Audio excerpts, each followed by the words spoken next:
আমি কথা বলার সুযোগ আল্লাহ আমাকে দিয়েছেন, আমি তার প্রতি শুকরিয়া আদায় করছি। আজকের অনুষ্ঠানের সম্মানিত সভাপতি, ব্রাহ্মণবাড়িয়া জেলা বিএনপির সুযোগ্য আহ্বায়ক অ্যাডভোকেট এম এ মান্নান, উপস্থিত রয়েছেন ভার্চুয়ালি আমাদের প্রাণের নেতা বাংলাদেশ জাতীয়তাবাদী দলের ভারপ্রাপ্ত চেয়ারম্যান, রেইনবো নেশনের প্রবক্তা, 18 কোটি মানুষের নয়নের মণি জননেতা জনাব তারেক রহমান। মঞ্চে উপস্থিত রয়েছেন বাংলাদেশ জাতীয়তাবাদী দলের ভাইস চেয়ারম্যান, আমাদের প্রান্তীয় নেতা জনাব বরকতুল্লাহ আব্দুল ভাই। মঞ্চে আরো উপস্থিত রয়েছেন কুমিল্লা বিভাগীয় বাংলাদেশ জাতীয়তাবাদী দলের সাংগঠনিক সম্পাদক অধ্যক্ষ সেলিম ভূঁইয়া,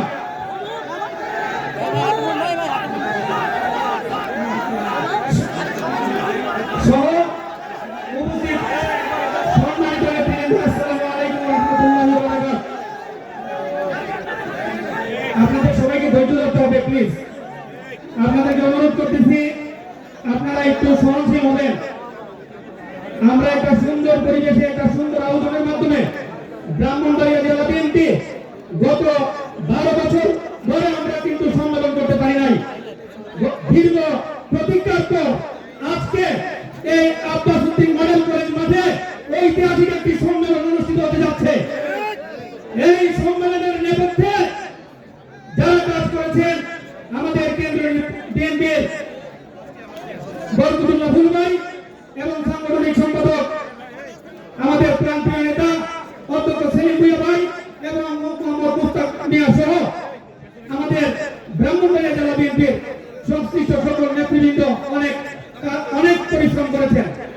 আজকের এই অনুষ্ঠানটাকে দয়া করে আপনারা সফল করার জন্য আমাদেরকে একটু সহযোগিতা করবেন। আমি বেশি কিছু কথা বলবো না। প্রিয় নেতৃবৃন্দ,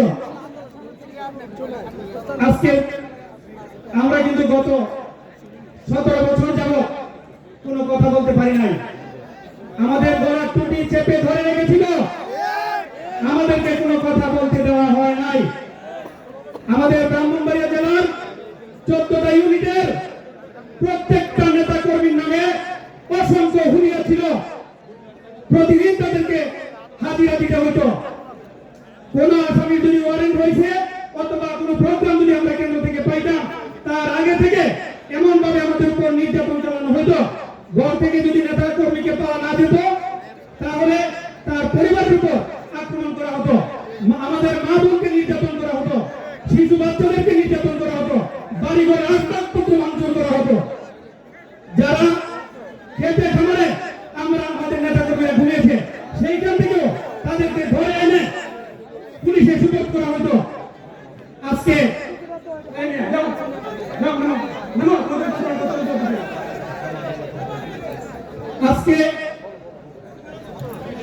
আজকে এই যে জুলাই আগস্টের একটা বিপ্লব হয়েছে, এই বিপ্লবেরও পিছনে যিনি কলকাঠি নেড়েছেন, এই বিপ্লবের যিনি রূপকার আমাদের প্রাণপ্রিয় নেতা জননেতা তারেক রহমান। গত 17 বছর যাবৎ বিএনপির শত শত নেতা কর্মীর আত্মত্যাগের বিনিময়ে, অনেক গুমের বিনিময়ে, অনেক নেতা কর্মীর অন্ধত্বের বিনিময়ে, অনেক নেতা কর্মীর পঙ্গুত্বের বিনিময়ে অবশেষে জুলাই আগস্টে আমাদের বিএনপিরও প্রায় 1000-এর উপরে আমাদের বিএনপির এই আমার যুবদল ছাত্রদল সহ বিভিন্ন অঙ্গ সহযোগী সংগঠনের আমাদের নেতা কর্মীদের শহীদের বিনিময়ে এই 5 তারিখ বাংলাদেশ নতুন করে ছাত্র জনতার গণ অভ্যুত্থানের মাধ্যমে দেশ স্বাধীন হয়েছে। আমরা ব্রাহ্মণবাড়িয়াবাসীর একটা ঐতিহ্য রয়েছে। ব্রিটিশ বিরোধী আন্দোলনে এই ব্রাহ্মণবাড়িয়ার কিছু সন্তান ছিলেন বিপ্লবী উল্লাসকর দত্ত। তারপর আপনারা সবাই জানেন যে ক্ষুদিরাম বসুর নামে সারা পৃথিবী মনে রাখে, সেই ক্ষুদিরাম বসুর বাড়ি এই ব্রাহ্মণবাড়িয়া। আপনারা জানেন স্বাধীনতা যুদ্ধে ব্রাহ্মণবাড়িয়া রাখালরায় বীর শ্রেষ্ঠ মুস্তফা কামাল সম্মুখে সমরে যুদ্ধ করেছেন। সেইখানে আমাদের আখাউড়ার দরুন গ্রামে ওনাকে সম্মানিত করা হয়েছে। আমাদের জুলাই আগস্টের যে বিপ্লব, সেই বিপ্লবেও যে ছেলেটা পানি পানি বলে সারা পৃথিবীর বিবেককে নামিয়ে দিয়েছে, সে মুক্ত, মীর মুক্ত আমাদের ব্রাহ্মণবাড়িয়া সন্তান। মীর মুক্ত আমি গর্ব করে বলতে পারি আমাদের ব্রাহ্মণবাড়িয়া জেলার ছাত্র দলের জেলা ছাত্র দলের সাবেক সাধারণ সম্পাদক মুস্তাফিজ ভাইয়ের সন্তান। সুতরাং প্রত্যেকটা আন্দোলনে ব্রাহ্মণবাড়িয়ার অবদান অনস্বীকার্য। আপনাদের উদ্দেশ্যে বলবো, আজকে দেখেন হাজার হাজার মানুষ চতুর্দিকে লুকে লুকান্ন হয়ে গেছে, রাস্তাঘাটে লক্ষাধিকের সমাগম হয়েছে।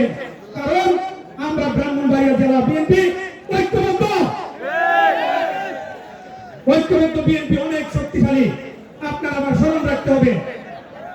আওয়ামী লীগ শেখ হাসিনা তার 200 সহ 400-500 লোক মাত্র পালিয়ে গিয়েছে, বা 1000 লোক পালিয়ে গেছে, কিন্তু তার 200টা কিন্তু সারা বাংলাদেশে বিরাজমান। সুতরাং এখন অন্তর্বর্তীকালীন সরকার চলমান, বিএনপি কিন্তু ক্ষমতায় আসে নাই।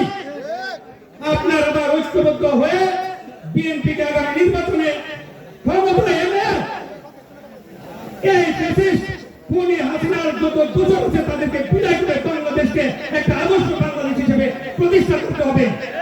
এবং সেই জন্য বাংলাদেশ জাতীয়তাবাদী দলের ভারপ্রাপ্ত চেয়ারম্যান, আমাদের প্রাণের নেতা, জননেতা, 18 কোটি মানুষের চোখের মনে জনাব তারেক রহমানকে আমাদের সহযোগিতা করতে হবে। ওনার নির্দেশকে আমাদের অত্যন্ত মনোযোগ সহকারে পালন করতে হবে। প্রিয় ব্রাহ্মণবাড়িয়াবাসী, আমি আপনাদের সন্তান। আপনারা জানেন আমাকে খুন করা হয়েছিল। আল্লাহ সাক্ষী, তিনবার গুলি করার চেষ্টা করেছে, আমাকে হত্যা করার চেষ্টা করেছে। আমার হার্ট ব্লক হয়ে গেছে, আমার হার্ট অ্যাটাক হয়েছে। আমি আপনাদের সাথে এরপর মাঠ ছাড়ি নাই। আমি মাঠে ছিলাম, মাঠে আছি, মাঠে থাকবো। প্রিয় ভাইয়ের আমার, কেন্দ্র থেকে যে নির্দেশ আসবে, আমি ব্যক্তিগতভাবে আপনাদেরকে অনুরোধ করব, সেই নির্দেশ আমি পালন করব, সেই নির্দেশ মেনে চলব, এবং আপনারাও ধৈর্য সহকারে সেই নির্দেশ মেনে চলবেন। এই বার্তা আমি আপনাদের কাছে পৌঁছে দিলাম। অনেক কথা বলেছি। আমি আপনাদের কাছে আমার জন্য দোয়া চাই, এবং আমি ব্যক্তিগতভাবে আপনাদের জন্য দোয়া করি। আমি কৃতজ্ঞতা জানাই ব্রাহ্মণবাড়িয়া জেলার 14টা ইউনিটের সকল নেতৃবৃন্দকে, যারা অক্লান্ত পরিশ্রম করে আজকের এই মহাসমুদ্র এইখানে তৈরি করে প্রমাণ করে দিয়েছেন ব্রাহ্মণবাড়িয়া জেলা বিএনপি পূর্বের যে কোনো সময় সবচেয়ে বেশি শক্তিশালী। আমি ধন্যবাদ জানাই আসুরঙ্গের নেতৃবৃন্দকে, যারা এক রাতে এত বড় একটা মহাযজ্ঞের ব্যবস্থা করতে সক্ষম হয়েছে। আমি মনে করি তারা অত্যন্ত ক্যাপাবল, তাদের উদ্দেশ্যে এটা করতাম। আমি বাংলাদেশ জাতীয়তাবাদী দলের সকল সহযোগী সংগঠনকে আমি ধন্যবাদ জানাই, এবং আমার নির্বাচনী এলাকা ব্রাহ্মণবাড়িয়া 4 কোষবাগাওয়া সর্বস্তরের জনগণের পক্ষ থেকে আপনাদেরকে, পাশাপাশি 14টা ইউনিটের সর্বস্তরের নেতাকর্মীদের পক্ষ থেকে আপনাদেরকে সংগ্রামী সালাম জানিয়ে আমি আমার বক্তব্য এখানে শেষ করছি। ধন্যবাদ সবাইকে। আসসালামু আলাইকুম ওয়া রাহমাতুল্লাহি ওয়া বারাকাতুহু।